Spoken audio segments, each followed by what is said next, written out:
No,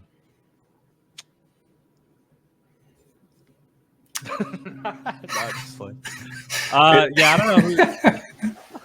It's a funny way to put it, but it's true. I mean, if you're Yeah, going to pay yeah. your kids anyway, you should get a deduction for it. Now they have to be doing reasonable work for a reasonable wage.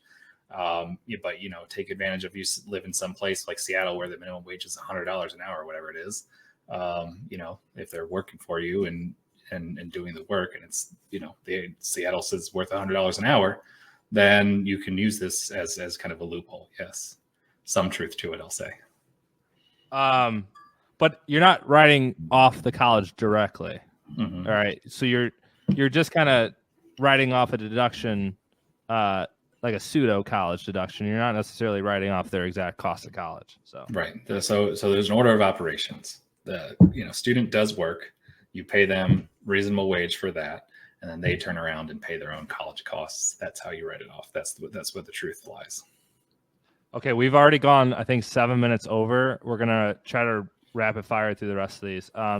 Recommendations for DSCR loan lenders, shoot me a message and I'm happy to share. Let's see, Facebook user. For branding purposes for real estate syndication, don't open an LLC in the state you live or open a holding company. You probably want to talk to an attorney and a CPA or attorney and accountant. I probably wouldn't DIY this yourself. But I mean, generally speaking, you want to own the rental property with an LLC in that state. So I live in Illinois, but I own a property in Florida. So I have a Florida LLC that owns that property, but I might have a holding company or something that goes above it that is in a different state, maybe the state that I'm operating in, or maybe in one of these states that are anonymous, right? Here we go. Are tax preparation and tax advising strategy fees deductible? Yes. And it's so funny because I put a meme in the Facebook group where it's like the brain expanding. It's like the small brain and then the big brain and the bigger brain. And it's like working with a tax strategist to save money on taxes.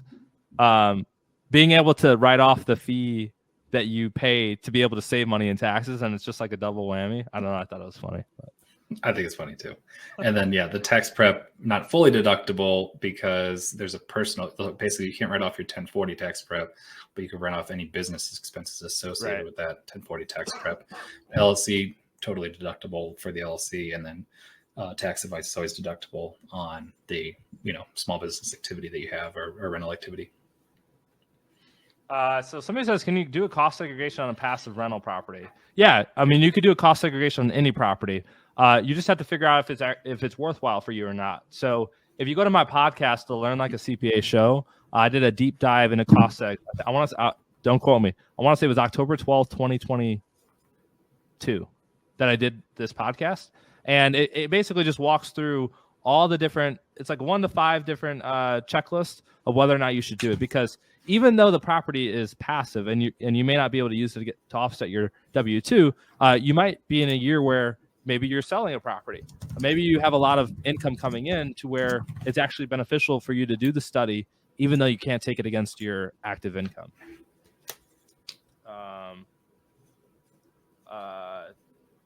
Yeah, I got you. Yeah, so if you take out a HELOC on your primary and you use the interest to buy, repair, improve a short-term rental, it would be deductible. The interest would be. Okay, last, I'm going to take one more question, and we're going to get out of here. That was me. No need to defend yourself. Yeah, thank you, Eric. Thanks, Eric. Thank you, Eric.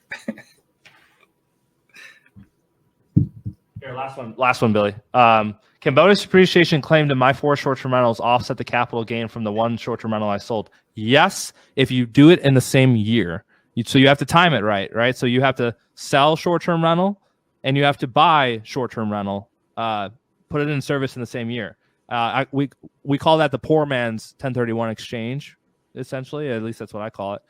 Now, here's the thing about this is because you're selling a property that's a passive activity, when you have a passive activity loss, you don't actually need to materially participate in the new properties in order to offset the gain from the old property. So, yeah, as long as you can time it right to where you're selling the property and you're buying the new properties and putting them into service in the same year, you could use the losses to offset the gain. So, hey, that's going to be it today, guys. Awesome. I will have the recording in case anybody missed parts of it. We'll drop it in the Facebook group. Billy, where can people reach out to you? So hello@summitats.com. Shoot us an email. My website's www.summitats.com. Connect with me here on Facebook, or I post daily on LinkedIn, linkedin.com/Billy Withers Tax, Billy Withers Tax at Facebook too. So love to hear from you guys. I wish we could have put up like a, next time we need to get a little slide for you. I could put it up. It's supposed to be up here, but you know, my bad. We'll fix that for next time too. Wait, let's see. Hold on. You just highlight me or something, pin me. Yeah, I gotta. There you go. So yeah, you can text us, you can email us, you can go to our website, or Billy Withers Tax on LinkedIn, Facebook, Instagram. So. Okay, cool. Awesome. Hey guys, we're going to get out of here. Thanks so much. You can find me all platforms, Learn Like a CPA. Send me a message or comment in this Facebook group. So thanks again, everybody. I'll talk to you soon. Take care.